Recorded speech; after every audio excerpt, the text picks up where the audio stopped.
First and foremost, I want to give all praise, honor, and glory to Yahweh, Ba'ashem Yahushai, Ba'ashem Rakakwadash. Yahweh is to this world ignorantly caused God. Yahushai is to this world ignorantly caused Jesus. Bahashem means in the name, Rakah means spirit, and Kodash means holy. And that's all in the Paleo Hebrew. Also, to give double honors to the elder bishops and apostles of Great Millstone that taught me this truth. Today's lesson, probably going to title this Ark of Titus equals Abomination Desolation. Right? Here you have Ark of Titus, which, when you go into what the Ark of Titus is, we read it here in Wikipedia. It says the Ark of Titus is a 1st century CE honorific ark located on the Via Sacra Rome, just to the southeast of the Roman Forum. It was constructed in 81 CE by Emperor Domitian shortly after the death of his older brother Titus to commemorate Titus' official deification or consecratio and the victory of Titus together with their father Vespasian over the Jewish rebellion in Judea. Okay, and that's what I wanted to really emphasize is that, okay, this is proof, okay, that the scriptures are real. Right? This is proof that prophecy is real. Okay, because Daniel, in Daniel the 9th chapter, he spoke about this. Right, but going into the first Jewish-Roman war, this is going into ultimately 70 AD, okay, when the temple got sacked by the Romans, okay, at the hands of Titus and Vespasian. It says the first Jewish-Roman war, 66-74 CE, sometimes called the Great Jewish Revolt, and it says, or the Jewish War, was the first of 3 major rebellions by the Jews against the Roman Empire fought in the province of Judea, resulting in the destruction of Jewish towns, the displacement of its people, and the appropriation of land for Roman military use, as well as the destruction of the Jewish temple and polity. Right, and here when you go over this picture right here, right, they show you this picture exactly right here. Okay, and this is actually the Ark of Titus, right? Depiction of the Roman triumph celebrating the sack of Jerusalem on the Ark of Titus in Rome. The procession features the menorah and other vessels taken from the Second Temple. Right, when you go into the Ark of Titus, this is, right, you see it right here. And the inside, okay, that's what we see right here. Okay, is this picture, that's what's on the inside. Okay, and you show all these Romans, which are Edomites, right, going out of the temple, right, with the menorah, okay, going out with all types of artifacts, and ultimately looting and pillaging. Okay, and the reason I'm making this video is because this was prophesied by Daniel, right, in the Babylonian Empire. Okay, let's see, when was Daniel alive? 620 to 538 BC, okay, is when he was alive. So roughly 670 years, 690 years, let's just say 700 years before this even happened, Daniel prophesied about it. Okay, let's read it. In Daniel chapter 9 and verse the whole thing is really from 24 to 27, right? Daniel prophesied several things, even going into the coming of Yahushai. But the point is in verse 26. It says, and after 62 weeks shall Messiah be cut off, but not for himself. And the people of the prince that shall come shall destroy the city and the sanctuary, and the end thereof shall be with the flood, and unto the end of the war desolations are determined. And he shall confirm the covenant with many for 1 week, and in the midst of the week he shall cause the sacrifice and the oblation to cease. And for the overspreading of abominations he shall make it desolate, even unto the consummation, and that determined shall be poured upon the desolate. Right, so the whole point is he prophesied about the city, the sanctuary, being completely destroyed. Okay, and when it says it's going to be, the end thereof shall be like a flood, right, the abomination, desolation. Okay, here you read abomination, desolation, right, which was ultimately talking about 70 AD. Okay, and Yahushai even emphasized that. Right, Yahushua even prophesied about 70 AD. Right, in Matthew chapter 24 and verse 15 it says, when ye therefore shall see the abomination of desolation, right, what we just read, spoken of by Daniel the prophet, stand in the holy place, whoso readeth let him understand. Then let them which be in Judea flee into the mountains. Let him which is on the housetop not come down to take anything out of his house.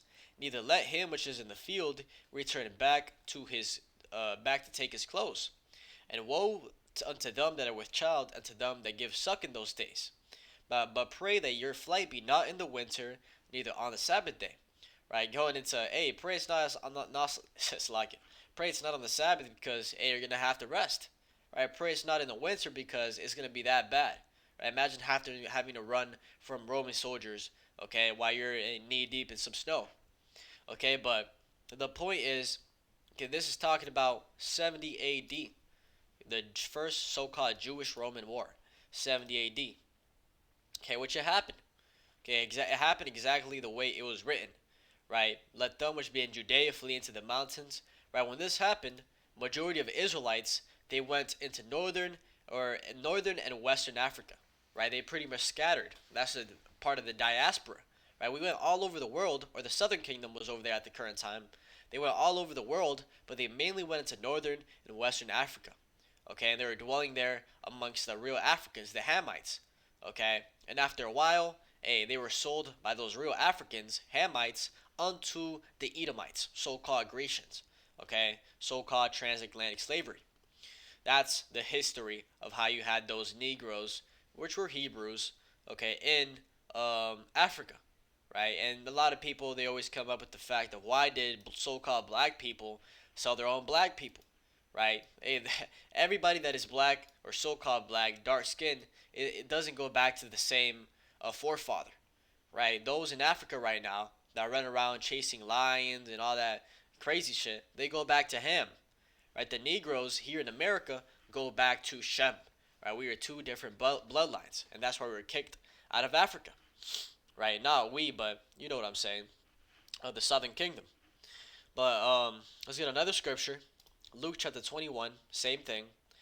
And verse 20 says, And when ye shall see Jerusalem compassed with armies, then know that the desolation thereof is nigh. Then let them which are in Judea flee to the mountains, and let them which are in the midst of it depart out, and let not them that are in the countries enter thereinto. For these be the days of vengeance, that all things which are written may be fulfilled. Right, all things that are written. Where was this written that it was going to happen? Daniel, the 9th chapter. Right, I made a whole video going into this, so you can search up on my channel, Daniel 9 breakdown, or the 70 weeks Daniel breakdown prophecy, and I went into this I went into this into detail, right? I broke it all down, but it says, for these be the days of vengeance, that all things which are written may be fulfilled. But woe unto them that are with child, and to them that give suck in those days, for there shall be great distress in the land, and wrath upon this people.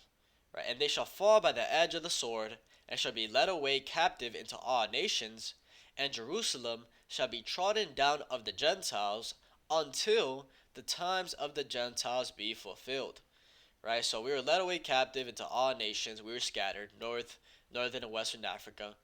Okay, and it says that Jerusalem was going to be trodden down of the Gentiles until the times of the Gentiles be fulfilled.